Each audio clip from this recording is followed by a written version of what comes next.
And again, I bring it back to our women's circle, because for me, those moments of arriving back in circle, in community, being held by women and holding women, were moments of arriving.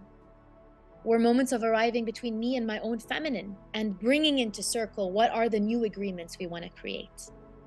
What are the new standards we want to place first and foremost for ourselves, because it takes a lot of courage. Like Sarah moving to Dubai with her kids, that takes freaking courage and trust. And at the same time, returning to these spaces. For me, the circle is a symbol. So we create the circle as a symbol, as an activation, that when we taste these frequencies and remember back into the spiral, that is always there. So it's almost like there's a well in a sacred forest somewhere. And whenever we go and we drink from this well, we remember.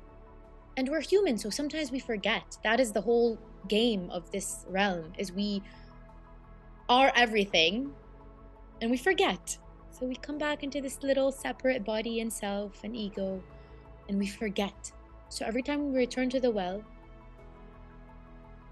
we purify this essence and we remember, And then from that place where the nervous system is regulated, where I feel safe in my body, because for women, for thousands of years, we have not felt safe in our body. The number one tool of war for thousands of years was rape. And this is the deepest trauma of the feminine body, that she doesn't feel safe in this world. We walk through places we're afraid, we protect our bodies, that our emotions feel safe to be. For me as a child, I've always been very emotional, and my emotions were never received.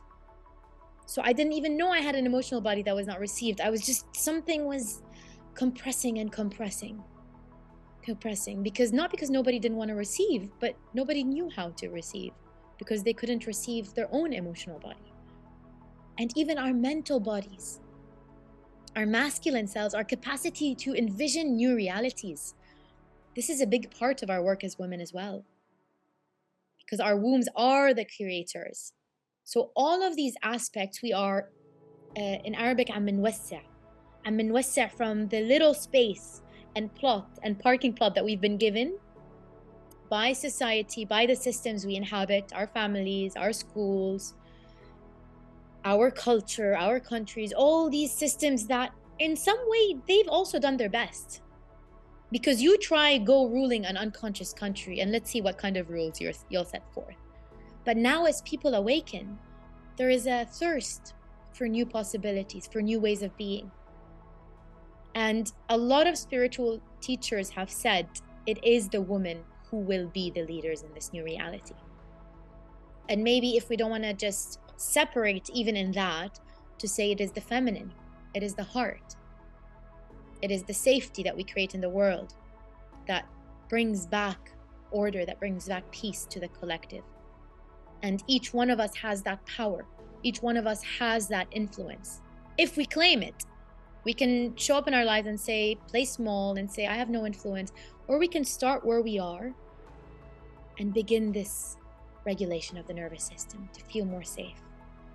Because it's in that safety on all levels that I mentioned before that the mind can expand. Because isn't it when we're in the shower, you're just like, khalas, you're in that space of flow, of freedom, of safety, and we're naked, touch points, and suddenly we get our brightest ideas. Why is that?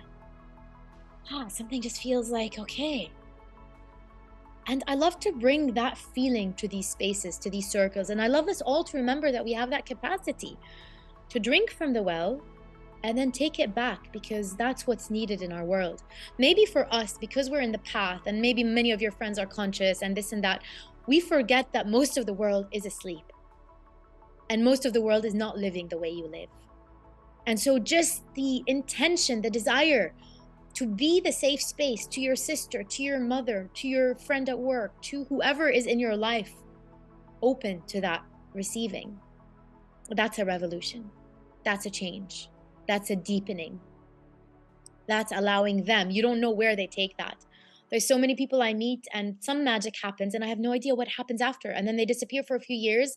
And then I hear about what happened and it's like, wow, just that ignition created the ripple. So you don't know whose lives you're also affecting, that you don't just, maybe you smiled, you came to work and you smiled. And your smile made someone who was feeling so separate and lonely and disconnected and sad feel seen, feel received. And one of the beautiful roles we have as women that I always felt, even when I was not conscious, passionate about, is hostess. To be the hostess. I always felt I want to marry an ambassador and I want to throw all his parties, to be the hostess of the parties. This is so funny. This is before the awakening, right? Because I felt there was something in hosting and receiving people into my home, in creating an experience for them, that is so, it's soulful. It's not just a gathering. It's not just a gathering. It's like opening that space, being that space where people get to taste from the well,